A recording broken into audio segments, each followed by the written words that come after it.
Hey guys, and welcome to another video. What I want to do in today's session is something a little bit different. I don't just want to teach a technique or something like that. I want to show you kind of in real time in like a more casual, chilled out way, how to solve a couple of really simple, straightforward LeetCode questions. So if you're newish to Python, or you're, I think, especially new to LeetCode, this might be quite useful to show you the kind of workings that I'm going to be taking along the way. Now then, what I'm going to be doing is 3 questions, so I'm now going to flick to my screen. Hopefully I'll be in the corner. It's the first time I've done this sort of video, so hopefully it works out. Let's take a look at the 3 questions. Our first one is called Find Words Containing Character. Now, for each of these 3, I want to do it kind of as straightforward and as simple as possible. So I've got LeetCode, no sorry, not LeetCode, I have VS Code off to one side. So I'll write the code here and explain the logic behind the scenes, and then we'll go through and put it in here and see if it works. So our first one, we are given a 0 indexed array of strings, words, and a character X. Return an array of indices with the words that contain the character X. So you can return it in any order. Okay, that's fine. So let's see what we've got. I think with these, sometimes the examples they give you like make it more straightforward than the instructions. Kind of work out what's happening just off the input and the output. So if you were given leet and code and x given as e, we want to output 0, 1. Okay, so we're outputting the indices of the words that have this inside them. So this has e, this has e, that's at 0, that's at 1. Cool. Okay, then we have this one, we've x given as a, and we've got 0, 2. Okay, that's because a is in this one, that's at 0. It's not in this one, it is in this one, it's not in that one. So it appears at 0 and 2. Okay, sounds good. Why don't we take this guy here, and we're hoping for 0, 2 at the other end. So let's put this down here like this. Actually, I'll do it like that. That's probably a bit nicer. So the way of doing this, you could do it in quite a few ways really. The really kind of simplest way of doing this would be define an empty list, iterate through this, and say for each word in here, is this inside the word we're on? Yeah, and if so, go ahead and just add that index in. So, in terms of grabbing the index, you could do something like for I in range len of words.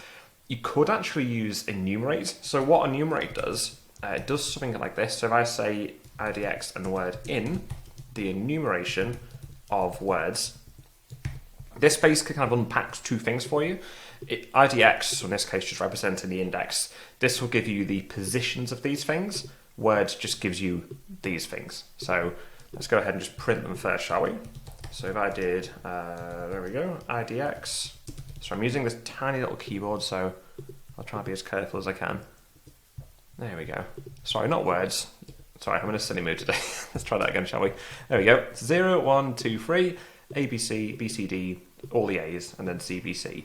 So what you could do, like a really straightforward way, is do something like this. We could say if X happens to be in the word we're currently at in our loop, let's just go and, in fact, we won't even do that. We'll just print the IDX and the word for the time being. Okay, 0, 2, looks good. Let's call these, let's say indices is equal to an empty list. So if this condition is true, if X is indeed in the word we're currently looking at, indices, dot append, and IDX. Let's see, print ID, no, sorry, indices, there she is. So we should expect 0, 2. Yeah, looks good. Let's see if it'll accept this, shall we? Let's move this here and zoom out a touch. Find whenever you paste into LeetCode, it always like chucks the formatting off, which is not great. Let's try that, shall we? And yeah, it is words here and X. So this should work. I'd hope.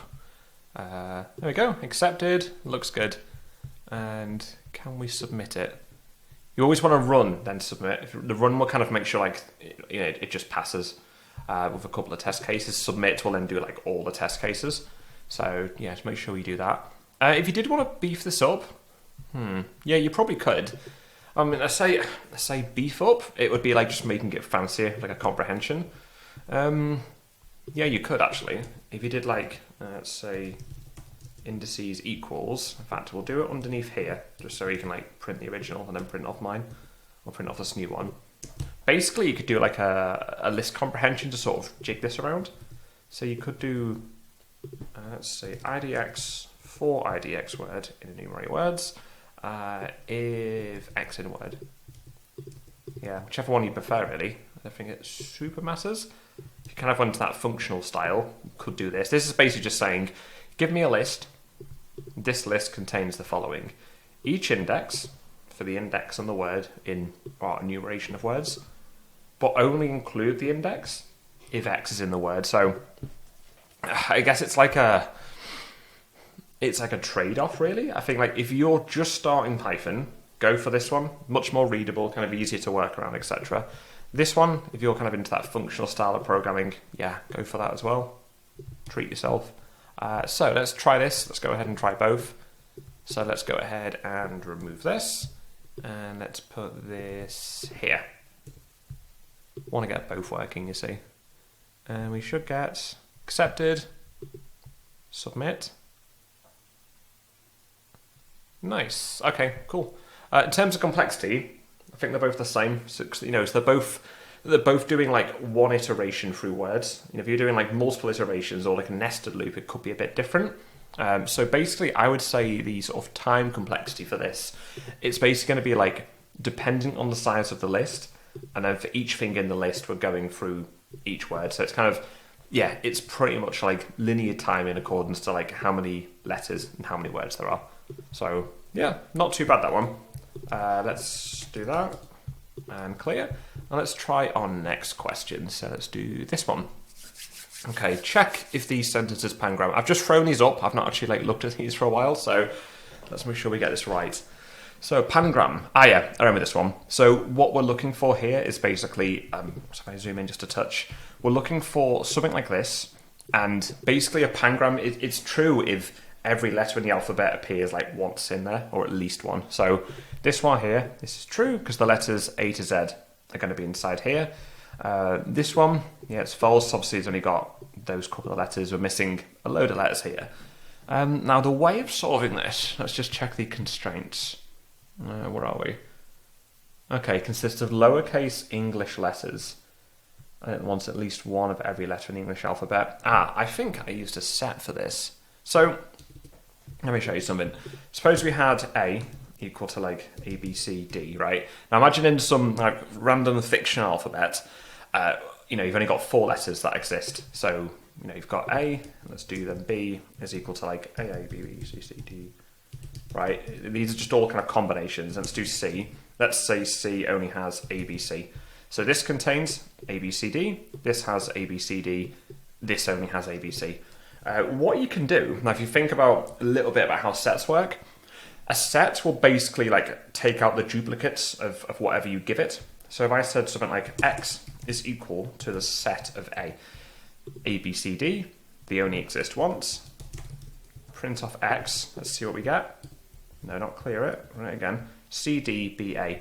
Now if we give it B, right, this only has like, we're just counting the distinct letters. This has the same amount, but it's got like loads of A's, loads of B's, etc. There we go. A, B, C, D, A, B, C, D. C only has A, B, C, so this should only have 3 things in its set. B, C, A. So the way of doing this is to basically say like, does this have a length of 26? That's it. So you do something like the len of the set is equal to 26. Get false, that's fine, but if we were counting for our fiction alphabet of only 4 things, it should still be false, but then if we give it A, we get true. So basically it's that. I think that will do it. Except we want to just change it a little bit, don't we? So we want to do return the len, the set of not A, but sentence is equal to 26. So effectively, oh no. You can tell me in VS Code, I always do like Control S before saving and yeah, never mind. Muscle memory. This should accept it. It does. Output is true. Let's submit it. And okay, I doubt that took 0 milliseconds, but yeah, I'll take that. Okay. So just to recap how that works, and I think when you're like looking at stuff like this, I always go from the inside out. The set of sentence, we're basically converting this into a set. So if you have A, or just A, a set's going to remove the duplicate. So if you had the set of A or the set of 4 A's, they're both equal to A at the end. Whenever we do like len of set, obviously we're just saying, take that set, show me its length. And we're saying, is the length of that set we just made the same as 26 or equal to 26, I should say. So yeah, when we submit that, it works and everyone's happy. Now then, let's look at this one. Robots return to origin. I recall this being slightly trickier. Yeah, this is. I think this one's a little bit harder than the previous two. And let's see. I think with this one, I'm actually going to be naughty and like skip this and go straight to the example. So I remember like reading this and being like, yeah, this makes it, overcomplicates it almost. I don't know if that's just me, but I often find like looking at the examples of like the inputs and the outputs just helps me more than looking at this. So what's happening here is we have a robot which starts at a position 0, 0. So imagine like an X and a Y graph, 2D graph. The origin's like the 0, 0 point in the middle. What we want to do is work out, so given some moves that I've made around the graph, are we back at the origin? So if you move like, in this case, up, up, no, you're not back at the origin. You'd have to go up, up, down, down. Now you're back at the origin and yeah, the robot's happy. This question's basically that. So given some moves, up, down, we're back at the origin. Yes. Given some moves, LL, we've gone left, left. No, we're not back at the origin. So yeah, in this case, we'd get false. Okay, so given our question, let's go ahead and try and solve this in our VS Code here. So let's go ahead and take moves from here, and we'll put this inside like that here. So the way I kind of envision solving this in the most simplest way possible is to basically have like two like counters or tallies or kind of things that keep track of ups, downs, lefts and rights. So let's do ups, let's do left. So there's a terrible variable name as well, let's just try anyway. And we'll set these equal to 0, 0. So what we can do is say, let's go through moves. So for each character in moves, if it's up, let's go ahead and make this, do +1. If it's down, do -1. So at the end, we basically want to see that these are both worth 0. So let's go ahead and do for m in moves, like this here. And it's going to be basically like just a big if elif all the way down. So we'll do if m is equal to u. We're going to be going to ups, doing plus equals 1. And in fact, you know what, let's just print it here.